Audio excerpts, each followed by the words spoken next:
So guys आपको एक बारी फिर से स्वागत है हमारे डेली रेसलिंग एपिसोड नंबर 924 में। और इसी बात पर आप अभी लाइक एंड सब्सक्राइब ठोक डालो। और पता है क्या, भले ही डब्ल्यूडब्ल्यूई और टीएनए की फ्रेंडशिप, उनका साथ मिलकर काम करना बहुत अच्छा चल रहा हो, लेकिन फिर भी उनके अराउंड एक कंट्रोवर्सी सी आ गई है और एक नए आर्ग्यूमेंट ने जन्म ले लिया है। क्योंकि अब कुछ लोगों का ऐसा मानना है कि जो पार्टनरशिप हुई है ना टीएनए एंड डब्ल्यूडब्ल्यूई के बीच में, इससे ज्यादा फायदा सिर्फ डब्ल्यूडब्ल्यूई को ही हो रहा है। टीएनए को तो घंटा कुछ नहीं मिल रहा। आई मीन पहले जॉर्डन ग्रेस एंड देन जो हेनरी, ये सब डब्ल्यूडब्ल्यूई में परफॉर्म करने टीएनए से, बट डब्ल्यूडब्ल्यूई में से तो एक भी सुपरस्टार टीएनए में नजर ही नहीं आया। वैसे माना तो ये जा रहा था कि एजे स्टाइल टीएनए में जाने वाले हैं, बट फिर वो गए नहीं और अभी तक तो कोई उनका नामो निशान भी नहीं है कि वो है कहाँ। लास्ट टाइम वो जापान में नजर आए थे। सो इस डील से टीएनए का क्या फायदा हुआ भाई, वो किसी को समझ नहीं आ रहा और ना हमें पता चल रहा है। बाकी पहले आप वीडियो को अंत तक पूरा देखना, फिर कमेंट करके हमें जरूर बताना कि ये जो फ्रेंडशिप हुई है ना, पार्टनरशिप हुई है टीएनए एंड डब्ल्यूडब्ल्यूई के बीच में, उसके बारे में आपका क्या कहना है। कौन सा ब्रांड को ज्यादा मदद मिल रही है वो बताना मत भूल जाना आप। एंड नाउ आप देख रहे हैं रेसलमैनिक्स एंड सबको रैप करना तो बनता है। Well the Prince Finn Balor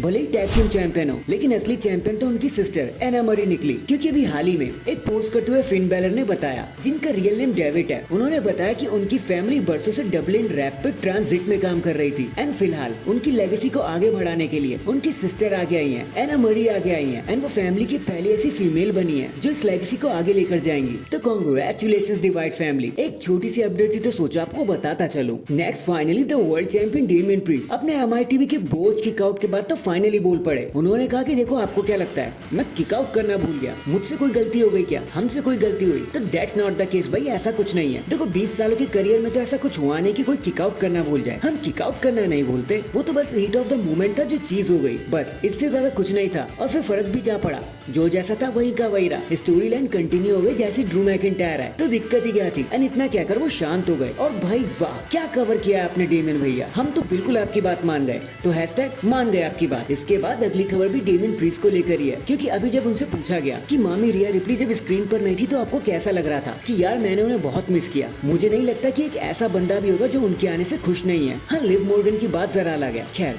रिया मेरी जिम पार्टनर है, वो लॉन्ग ड्राइव की पार्टनर है, वो कार पार्टनर है, वो स्टेज पार्टनर है, बैक स्टेज हो या फिर सामने हो, वो हमेशा मेरी बॉडीगार्ड बनके, मेरे फ्रेंड बनके मेरे साथ रहती है। हम बेस्ट फ्रेंड है। तो जब रिया नहीं थी ना तो मुझे बहुत बुरा लग रहा था, लेकिन अब वो वापस आ गई है तो ऐसा लग रहा है कि जान में जान वापस आ गई है मेरे। और ये बात पर्सनली मैंने उन्हें जाकर बताई भी। और यही कुछ कहना था डेमियन प्रीस्ट का रिया रिप्ली को लेकर, कि उन्होंने रिया रिप्ली को अपनी जान से भी ज्यादा मिस किया। अब भाई इसे कहते हैं असली दोस्ती। Hashtag real friendship. In the end to the almighty Usos के फादर रिकिशी से जब पूछा गया कि जेकब फातो के डेब्यूट के बारे में आपका क्या ख्याल है, तो रिकिशी एकदम से बोल पड़े, यार ही इज अमेजिंग, वो कितने कंफर्टेबल लगते हैं, जैसे ना जाने वो बरसों से काम करे थे डब्ल्यूडब्ल्यूई के अंदर, जरा भी नए नहीं लगते। He is very smooth. उनका इम्पैक्ट क्या है और कैसा रहा वो तो आपने स्मैकडाउन में देख ही लिया होगा। और मैं तो बहुत खुश हूँ कि जेकब फातो डब्ल्यूडब्ल्यूई में आ गए। डब्ल्यूडब्ल्यूई ने उन्हें ऐसा वुल्फ ही दिखाया, वो काफी अच्छा लगा। लेकिन एक कैच ये भी है कि अगर डब्ल्यूडब्ल्यूई मिड कार्ड में रखेगी ना तो शायद जेकब फातो को जरा सा बुरा लग जाए और चीजें खराब हो जाए उनके लिए, उनका रियल पोटेंशियल निकल कर बाहर नहीं आएगा। वरना अगर डब्ल्यूडब्ल्यूई ने हमेशा मेन इवेंट में रखेगी तो जेकब फातो एक वर्ल्ड चैंपियन के तौर पर देखे जाएंगे और वो बहुत जल्दी वर्ल्ड चैंपियन बन के भी दिखा देंगे आपको। एंड रिकिशी ने इन्हीं शब्दों में बहुत ज्यादा भर भर के तारीफ कर दी जेकब फातो की। बाकी आपका इस असेसमेंट के बारे में क्या कहना है वो कमेंट करके मुझे बता देना। So that is it guys, अभी के लिए तो बस इतना ही। आप मुझे बताना